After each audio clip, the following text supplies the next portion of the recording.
अस्सलाम वालेकुम दोस्तों। अभी मैंने रिसेंटली इमामुल्लाह का एक पॉडकास्ट देखा और उस पॉडकास्ट के अंदर जो मुझे सबसे बड़ी चीज़ लगी बताने वाली वो ये थी कि इमामुल हक ने बताया कि जो 23 का एशिया कप 23 का वर्ल्ड कप गया था उसके अंदर प्लेयर्स ने क्या किया, क्योंकि हमने तो पता वो कितना ड्रोने टूर्नामेंट से दोनों पाकिस्तान के फैंस के लिए। और इमामुल हक ने बताया कि उस ड्रेसिंग रूम के अंदर पाकिस्तान के प्लेयर्स ने क्या किया हारों के बाद, ऑस्ट्रेलिया, इंडिया, स्पेशली अफगानिस्तान की हार के बाद।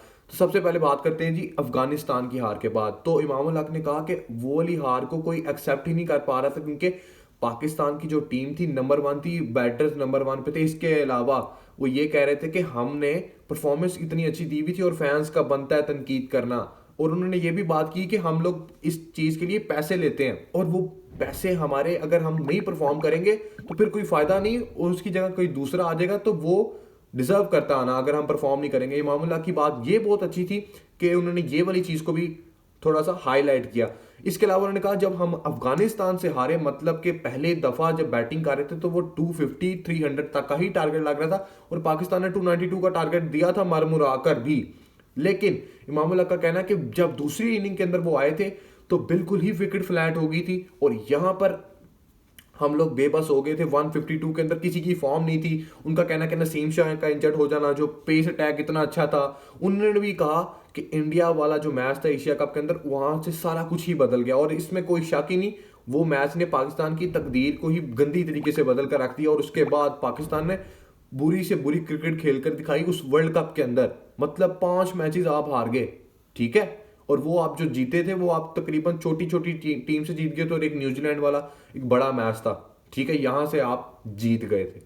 इसके अलावा इमामुल हक ने ये बात की कि ऐसा होना चाहिए, क्रिटिसिज्म करें आप, लेकिन क्रिटिसिज्म आप उसकी गेम पर करें, उसकी बैटिंग पर ना करें। अब वो पाकिस्तानी प्लेयर्स के हवाले से कह रहे थे, लेकिन यहां पर जो मेन चीज थी ना, उन्होंने ये भी कही कि वर्ल्ड कप के अंदर वो वाले मैच हारने के बाद 2 प्लेयर्स थे, शहीन और रऊफ, इकट्ठे बैठे हुए थे। उनमें से एक सबसे ज्यादा रो रहा था और वो रोने वाली कंडीशन उस दिन सभी की थी।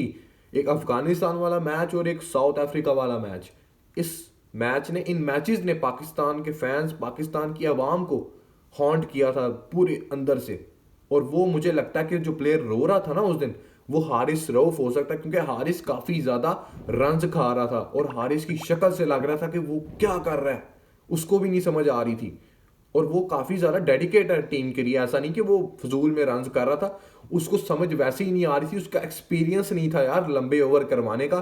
एक तो ये मसला था और दूसरा मसला ये था कि वहां पर किसी की एक की भी फॉर्म नहीं लगी हुई थी। वो इमाम ने बिल्कुल सही कहा कि हम वर्ल्ड कप से पहले इतने अच्छे थे, दुनिया कह रही थी कि हम शायद सेमीफाइनल खेलेंगे, लेकिन नहीं वो चीज हुई थी। तो दोस्तों ये इमामुल हक ने जो इस पॉडकास्ट के अंदर आकर काफी कुछ कहा है ना, ये काफी कुछ बताने का मकसद ये था कि ये पॉडकास्ट काफी ज्यादा देखने वाला, आप लोग जाकर चेक कर सकते हो। लेकिन मुझे जो सबसे ज्यादा हाईलाइट करने वाली चीज लगी ना, वो यही लगी कि जो इमामुल हक ने बात की कि ड्रेसिंग रूम के अंदर कौन से हालात थे। बाबर के हवाले से उसने कहा था कि बाबर की आंखें अंदर चली गई थी। अब वो आंखें अंदर जाने का मतलब ये था कि बाबर टेंशन में हमें नजर आ रहे थे। काफी पिक्चर्स इस तरह की सामने, वो वर्ल्ड का एक तरीके से ना खुली किताब थी पाकिस्तान के लिए, पूरी दुनिया के लिए, कि पाकिस्तान की क्रिकेट के अंदर हो क्या रहा है। बेसिकली इमामुल हक ने जो इस तरह का आकर कहा है ना, अब इमामुल हक सेंट्रल कॉन्ट्रैक्ट के अंदर भी आई थिंक नहीं है और अब आप उसको टीम में भी नहीं ले रहे हो, क्योंकि टीम के अंदर आपने बोला तब लेंगे जब वो परफॉर्म करेंगे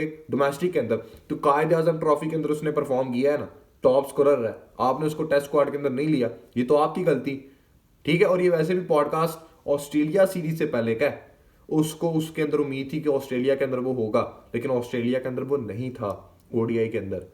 तो ये दोस्तों आप लोग अपनी कमेंट्स के अंदर जरूर दे सकते हो। इस वीडियो के अंदर इतना ही। अल्लाह हाफिज।